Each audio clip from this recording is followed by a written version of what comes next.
Hello बच्चों, let's read the question. The question says ionization enthalpy for the elements of group 13 follows the order. Option A, boron greater than aluminium, greater than gallium, greater than indium, greater than thallium. Option B, boron lesser than aluminium, lesser than gallium, lesser than indium, lesser than thallium. C, boron lesser than aluminium, greater than gallium, lesser than indium, greater than thallium. B, boron greater than aluminium, lesser than gallium, greater than indium, lesser than thallium. सो तो हमको question में पूछा गया कि हमारे पास क्या है ionisation enthalpy का ऑर्डर हमको बताना होगा ग्रुप 13 एलिमेंट का। ठीक है। सो कौन सा ऑर्डर सही होगा? So the key concept of this question is ionisation enthalpy. Ionisation enthalpy. So what is ionisation enthalpy? हम जानते हैं कोई भी एलिमेंट का क्या है गैसियस फेज में। गैसियस फेज में उसका जो सबसे आउटर मोस्ट शेल होता है, उसका जो सबसे आउटर मोस्ट शेल में इलेक्ट्रॉन होता है, electron in the outermost shell. तो जो आउटर मोस्ट शेल होता है उसमें से एक इलेक्ट्रॉन को बाहर निकालने के लिए, उसको बाहर निकालने के लिए एटम के न्यूक्लियर फील्ड के बाउंड्री से बाहर निकालने के लिए हमको मिनिमम जितना एनर्जी देना पड़ता है, उसको बोलते हैं उस एलिमेंट का या उस एटम का आयोनाइजेशन एंथैल्पी। ठीक है। सो अब देखो हमारे पास क्या है ग्रुप 13 एलिमेंट। तो क्या होता है नॉर्मली ग्रुप 13 एलिमेंट पे, ग्रुप 13 एलिमेंट पे ऊपर से जब नीचे जाएंगे हम लोग एक ही एक ग्रुप में, तो क्या होगा? बाकी जैसे ट्रेंड होता है, जैसे कि डिक्रीज करता है आयोनाइजेशन एंथैल्पी, ऐसा बिल्कुल नहीं होता। तो क्या होता है normally on moving on moving down the group, down the group from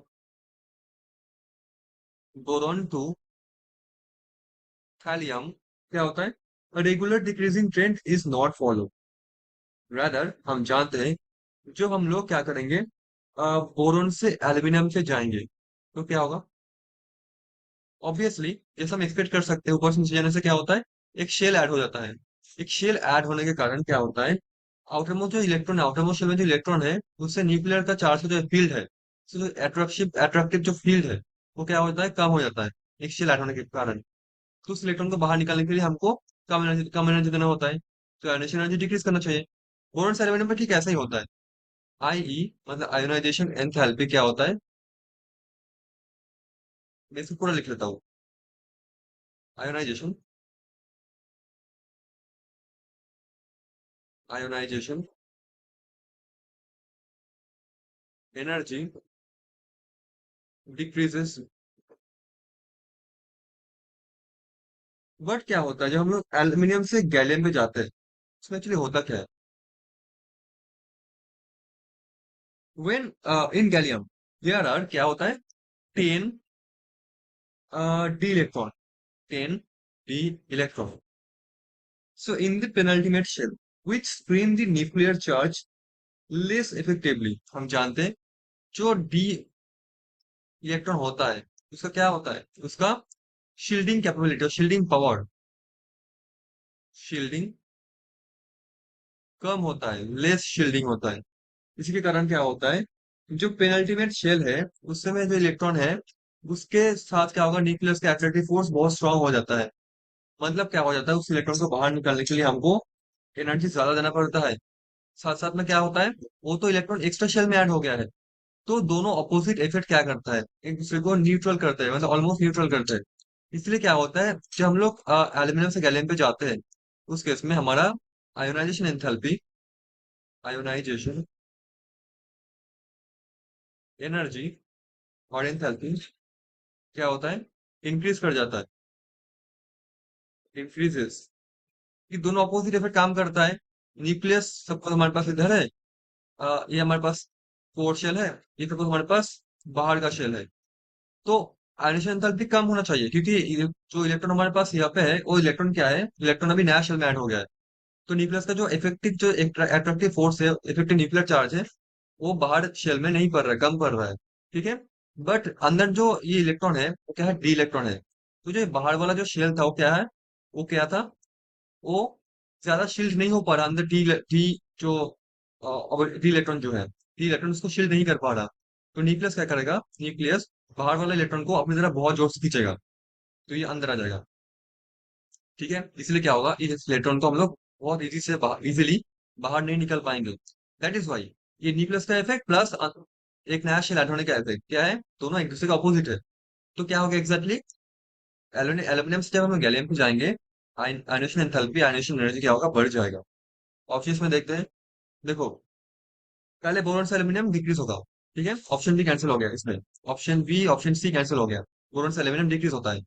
फिर गैलियम पे इंक्रीज होता है। देखो, ऑप्शन भी कैंसिल हो गया। ऑप्शन भी बोला गया एल्यूमिनियम से गैलियम पे कम हो जाएगा, बट ऑप्शन डी में ही देखो करेक्ट है। बोरॉन से एल्यूमिनियम पे कम होगा, एल्यूमिनियम से गैलियम पे बढ़ जाएगा। ठीक है। नाउ थैलियम पे, इंडियम पे क्या होगा, इंडियम पे उतना इफेक्टिव मतलब काम नहीं होगा, क्योंकि इंडिया में एक और शेल ऐड होगा। ठीक है, एक और शेल ऐड होगा। तो नॉर्मली क्या होगा फ्रेंड, गैलियम से इंडियम पे क्या होगा, गैलियम से इंडियम पे क्या होगा, ये ionisation enthalpy, ionisation energy as usual कम हो जाएगा, डिक्रीजेस। डिक्रीज, नया शेल ऐड हो रहा है, न्यूक्लियस पे उतना इफेक्ट नहीं पड़ रहा। बट इंडियम से जब हम थैलियम पे जाएंगे क्या होगा, थैलियम का होता है 14 एफ इलेक्ट्रॉन। ठीक है। इस एफ इलेक्ट्रॉन के कारण क्या होगा, 4 एफ इलेक्ट्रॉन जो होता है, इस एफ इलेक्ट्रॉन के कारण क्या होगा, वही सेम चीज होगा जहाँ पे यहाँ पे डी में हुआ था। एफ का भी क्या होता है, शील्डिंग बहुत कम होता है। तो क्या होगा, आउटर मोस्ट पेनल्टीमेट शेल में जो इलेक्ट्रॉन है, उसको क्या होगा, न्यूक्लियस बहुत जोर से खींचेगा, स्ट्रांगली खींचेगा। तो उस इलेक्ट्रॉन को हम लोग बाहर नॉकआउट नहीं कर सकते इसलिए। तो क्या होगा, इंडियन से थैलियम पे क्या होगा, ये जो हमारे पास आयोनाइजेशन आयोनाइजेशन जो एनर्जी होगा, वो इंक्रीज कर जाएगा, वो इंक्रीज कर जाएगा, इंक्रीजेस थैलियम पे। तो देखो, थैलियम पे फिर से इंडियन थैलियम पे। ठीक है, so D is the answer of this question. Hope you understood it well, thank you so much.